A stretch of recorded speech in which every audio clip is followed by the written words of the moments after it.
back again. Sorry, guys. It's just a couple of people knocked on the door, and we just had to have a little chin wag, so it was interrupted. Sorry. Okay, so we're back to, we had to get a new awning because the awning motor in the motor arm went, so we had to get that, but they had to order it in. Now, we'd scored a job up in Townsville, and we had 2 weeks basically to get up there. We had to leave and be up there by the 15th of December. And so this has led to a lot of juggling for 2 weeks. So they had to order this in. I said, okay, well, it's got to be in next week because we're leaving that Friday to go up to Townsville. And they said, yeah, no worries. So this is Strathpine in Queensland. In Queensland. So we were up in Queensland at this time. But then we had it weighed, and it's like, shit, what are we going to do? So we decided we're going to have to upgrade it to the next level. Take it back to what the original was 5.5 tonne, because it's a dual cab truck basically. And then we're going to have to upgrade our licenses to drive a heavy vehicle. So it's like, how do we do that? Because if we need the vehicle for, we've decided Craig to get his MR, I was getting my LR. So we booked Craig in to do his MR with a private firm. No, first of all, we downloaded the books and studied our ass off. Yeah, we had 3 days to study. 3 days to study our asses off. But into doing this, we had to come back to New South Wales. So we took a trip, I think the following day we come back down to Tweed Heads. And we stayed in Tweed Heads, studied our butts off. Craig sat for, well, actually we had to wait. We both went into the Tweed Heads RTA. New South Wales Service Centre and did our test together and kicked ass. And we had to do the knowledge test first. Yes. Yep. And then before I could book the driving test, we had to make sure that the RV could be recertified to back its, what's that plate? The replated to a 5.5 tonne. Correct. So, 5.3. So then we ended up having to go to Mawullumba to Spinners Automotive. But to find this guy, we went to about 6 different places. Think, oh no, try here. Oh I no, know we a don't guy. do that. I know a you guy. Try this. We know a guy.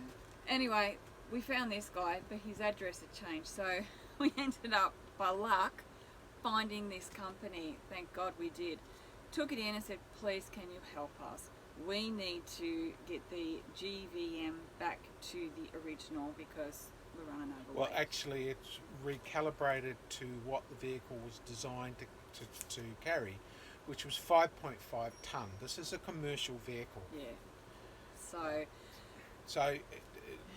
And this is where it gets really complex because the industry of motorhomes, I don't like calling them RVs because they're not recreational vehicles. This is our home. Yeah. But our motorhomes and caravans have several different types of loopholes in which they can jump through, which leaves you in a very precarious position when it comes to weight management within your motorhome and caravan because there's not much left in the bicky barrel once you've put everything in here and got it all sorted out. And remember, guys, there's a huge difference between recreational and living in a motorhome or a caravan. There is a huge difference. Anyway. Well, we already gave away a lot of cushions and crockery and pots to some homeless people that were on the road because we just had to lighten the load. And after all, that was only 20 kilos that we ended up lighting the load. So it wasn't going to happen. This was also after talking to a lot of people who are living on the road. Yeah. Because we kept a lot of stuff in the motorhome that we would put, if we ever sell this motorhome, this over here where we have our bed is basically the lounge room. And we thought, maybe they might want to convert it back to a lounge room. Well, the guy that we spoke to, the older fellow that had been doing it for many, many years, said, screw that. This is your home. They're going to buy it. They're going to buy it as is, or they're not going to buy it at all. Well, we're going to do a few more things inside anyway. So, But anyway, so as it was, we sat our knowledge test. We got that. This guy could do it. We booked it in, but he couldn't do it till the following Monday. So here we are into our last week. So we said, fine, book it in on the Monday, see how long it goes. And he said it should take, 3 or 4 days for it to all paperwork to come in. So then we booked Craig's MR on the Monday so he could go and do his MR driving test. The hoping was to get this then recertified, and then I'd go and sit my LRs, but I couldn't book the LR until this was actually a heavier vehicle. And a bit, and that's all, folks. So comes Monday, Craig, good on him, passed his test, so now he's a proud owner of an MR licence. Special thank you to Budget Driver Training School. These guys, I elected, it was $990.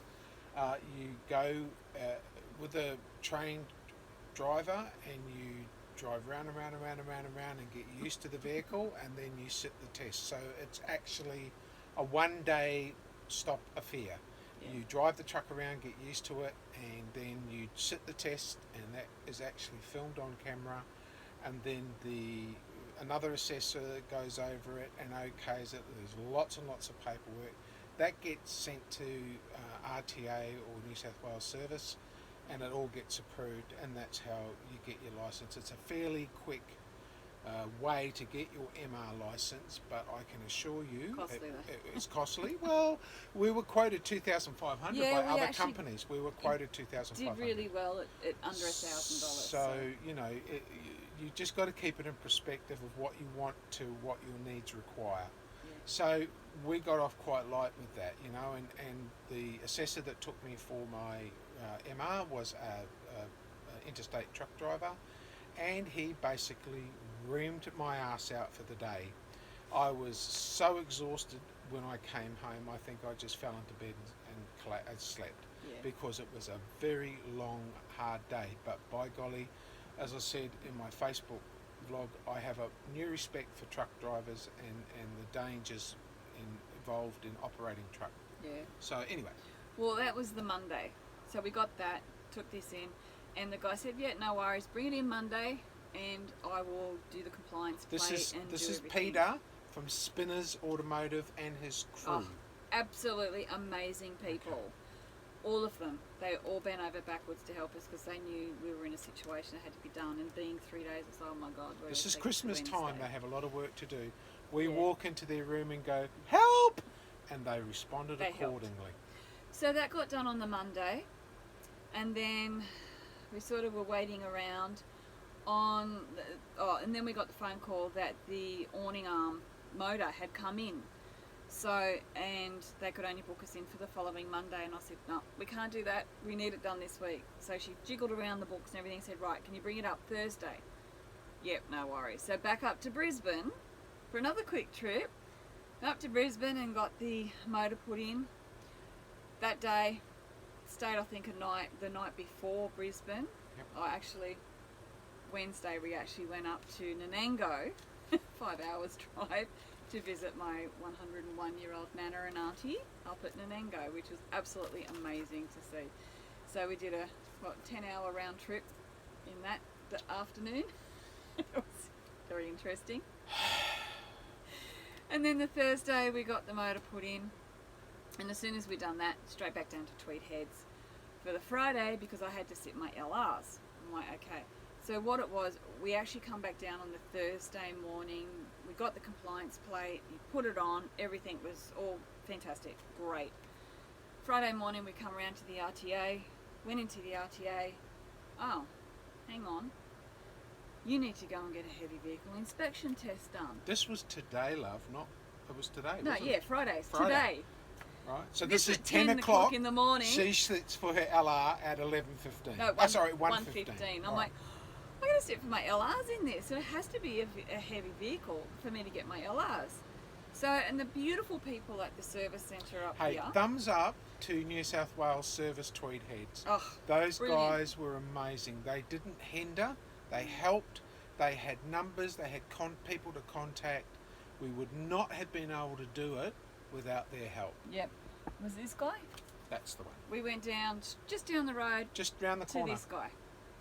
And he said, yeah, sure, I'll inspect it, bring it in. I went, Once again, we yes. ran inside. He said, yeah, park around the back, we'll do it. So we took it there, passed it, no worries. straight back to the New South Wales Service Centre. Here's your paperwork. This is what we need. Had a paperwork list like this by now. And this was at 12 o'clock. And they come in and said, oh, okay, well, you need to go and get the plates off. We need new plates. Okay, so I sent Craig out to go and get the plates. Guess what? They're all pot riveted on the truck, on the RV. So... Unfucking believable. I have never known registration plates to be pot riveted to a fucking car. Anyway. So with a, what was it? A screwdriver I had and a